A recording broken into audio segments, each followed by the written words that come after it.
ഛത്തീസ്ഗഡിൽ അറസ്റ്റിലായ മലയാളി കന്യാസ്ത്രീകളെ മോചിപ്പിക്കണമെന്ന ആവശ്യമുന്നയിച്ച് കൊച്ചിൻ പൗരാവലിയുടെ നേതൃത്വത്തിൽ പ്രതിഷേധ സായാഹ്നം സംഘടിപ്പിച്ചു. കൊച്ചിൻ പൗരാവലി സംഘടിപ്പിച്ച പ്രതിഷേധ സായാഹ്നം നസ്രത്ത് ഇടവക വികാരി ഫാദർ ജോസഫ് ടൈറ്റസ് കണ്ടത്തിപ്പറമ്പിൽ ഉദ്ഘാടനം ചെയ്തു. മതപരിവർത്തനവും മനുഷ്യക്കടത്തും ആരോപിച്ച് പോലീസ് അറസ്റ്റ് ചെയ്ത അസീസി സിസ്റ്റേഴ്സ് ഓഫ് മേരി ഇമക്കുലേറ്റ് സന്യാസ സമൂഹത്തിലെ സിസ്റ്റർ പ്രീതി മേരി, സിസ്റ്റർ വന്ദന ഫ്രാൻസിസ് എന്നിവരെ ഉടൻ മോചിപ്പിക്കണമെന്നാവശ്യപ്പെട്ടുകൊണ്ടാണ് കൊച്ചിൻ പൗരാവലി പ്രതിഷേധ സായാഹ്നം സംഘടിപ്പിച്ചത്. നസ്രത്ത് ഇടവക വികാരി ഫാദർ ജോസഫ് ടൈറ്റസ് കണ്ടത്തിപ്പറമ്പിൽ യോഗം ഉദ്ഘാടനം ചെയ്തു. ഇന്ത്യക്കാരെന്ന് പറയുമ്പോൾ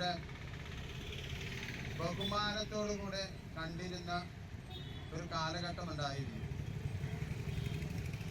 കാരണം ഇന്ത്യയുടെ ജീവിത സാഹചര്യങ്ങളും ഭരണഘടനയും മനുഷ്യനെ മനസ്സിലാക്കിക്കൊണ്ട് മനുഷ്യൻ്റെ അഭിമാനവും സ്വാതന്ത്ര്യവും സംസാരിക്കുവാനും പ്രവർത്തിക്കുവാനുമുള്ള താൻ ജീവിക്കുന്ന മതത്തിൽ അടിയുറച്ച് വിശ്വസിച്ചുകൊണ്ട് അത് മറ്റുള്ളവരുമായി പങ്കുവയ്ക്കുവാനുമുള്ള ഒരു സ്വാതന്ത്ര്യം പല രാജ്യങ്ങളിലും ഇല്ലാത്തത് ഇന്ത്യക്കുണ്ടായിരുന്നു, ഭാരതത്തിനുണ്ടായിരുന്നു. അതുകൊണ്ടാണ് ചെയർമാൻ KJ ആന്റണിയുടെ അധ്യക്ഷതയിൽ നടന്ന പ്രതിഷേധ യോഗത്തിൽ sister Teresita, sister Margaret, sister Sharja, general secretary Yesudas Palampally, Sebastian Kurishinkal, Mary Baby, Jackson Koolikkattu, IJ Jolly, Austin Thampi എന്നിവർ സംസാരിച്ചു.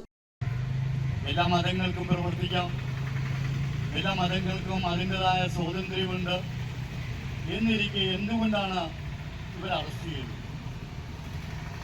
അത് വെളിപ്പെടുത്തണം.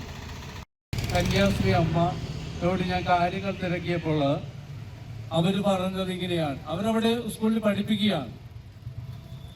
അവർ പറയുന്നത് ഞങ്ങൾ ഭയത്തോടുകൂടിയാണ് ഇവിടെ പ്രവർത്തിക്കുന്നത്, എങ്കിലും ഞങ്ങൾ സ്നേഹത്തെ പ്രതി ശുശ്രൂഷയ്ക്ക് വേണ്ടി ഇറങ്ങുന്നുണ്ട്. അവിടെയുള്ള ഗ്രാമങ്ങളിലെല്ലാം പോയി ആവശ്യമായത് ശുശ്രൂഷയ്ക്ക് ആവശ്യമായ മരുന്നുകളും അതുപോലെ കുട്ടികൾക്ക് കൊടുക്കേണ്ട പഠന കാര്യങ്ങളും ഇതെല്ലാമാണ് ഇവർ ഓരോ മേഖലകളിലും ഇവർ ചെയ്തുകൊണ്ടിരിക്കുന്ന പ്രവർത്തികൾ. സിസ്റ്റേഴ്സിൻ്റെ ഈ സാഹചര്യത്തിൽ, അവർ വേദന അനുഭവിക്കുന്ന ഈ സാഹചര്യത്തിൽ ഐക്യദാർഢ്യം പ്രഖ്യാപിക്കുവാൻ നിങ്ങൾ കാണിച്ച ഈ സഹകരണത്തിനും സ്നേഹത്തിനും ഞങ്ങൾ നന്ദി പറയുന്നു. News bureau, Kochi.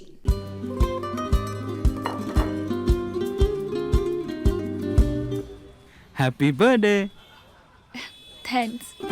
വെൽക്കം.